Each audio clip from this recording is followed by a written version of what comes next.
Hi friends, నేను మీ Narada. So, ఈరోజు మీకు తెచ్చినటువంటి సమాచారం ఏంటంటే, ఒక గట్టి సంకల్ప బలం ఉంటే దేనినైనా సరే సాధించొచ్చు.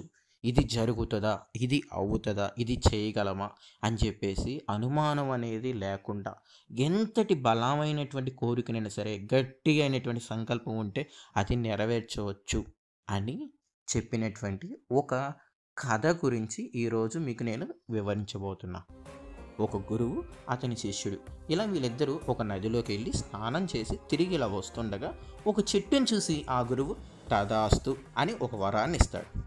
అయితే శిష్యుడు, గురువు మీరు ఇంతకీ ఆ చెట్టుని చూసి తదాస్తు అని చెప్పేసి వరాన్ని ఇచ్చారు కదా, ఆ వరం ఏంటి అని చెప్పేసి గురువుని శిష్యుడు అడుగుతాడు.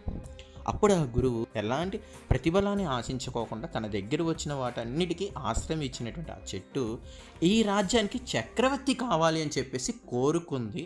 సో నేను అందుకని చెప్పేసి తదాస్తు అని చెప్పి వరాన్ని ఇచ్చాను అని చెప్పి గురువు శిష్యుడికి చెప్తాడు.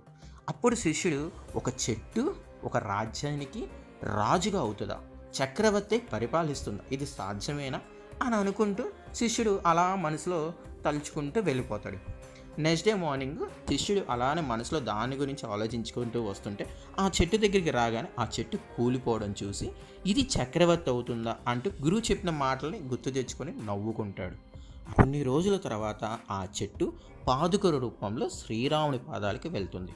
పాదుకలు అంటే చెప్పులు, అంటే ఆ చెట్టు అనేది చెప్పుల రూపంలో శ్రీరాముని పాదాల దగ్గరికి వెళ్తుంది. ఆ తర్వాత 14 సంవత్సరాలు వనవాసానికి వెళ్ళిన శ్రీరాముని పాదుకులని, అంటే ఆ చెప్పులను తీసుకొచ్చి భరతుడు ఆ చెప్పులకి పట్టాభిషేకం చేసి వాటిని సింహాసనం మీద ఉంచి రాజ్యాన్ని పాలించాడు. అంటే ఏదైతే గట్టిగా సంకల్పంతో నేను ఆ రాజ్యానికి చక్రవర్తి కావాలని కోరుకుంది, సో దాన్ని గురువు తదాస్తు దీవించాడు. ఆ చెట్టు చెప్పులుగా మారి 14 సంవత్సరాలు ఆ రాజ్యాన్ని పరిపాలించింది. ఈ సంఘటన విన్నటువంటి శిష్యుడు, సంకల్ప గుణం గొప్పదైతే భగవంతుడితో పాటు ఆ ప్రకృతి కూడా నీకు సహకరిస్తుందని చెప్పి ఆ రోజు తన గురువు చెప్పినటువంటి మాటల్ని గుర్తు చేసుకుంటారు శిష్యుడు. సో అది ఫ్రెండ్స్, మనం ఏదైనా సరే ఇది కాదు, ఇది కుదరదు, ఇది అవ్వదు, ఇది చేయలేము అనేదే ఉండదు. ప్రపంచంలో ప్రతి ఒక్కటి కుదరనిది కూడా అవుతుంది, చెయ్యాలి అని చెప్పేసి ఒక సంకల్పం ఉండాలి.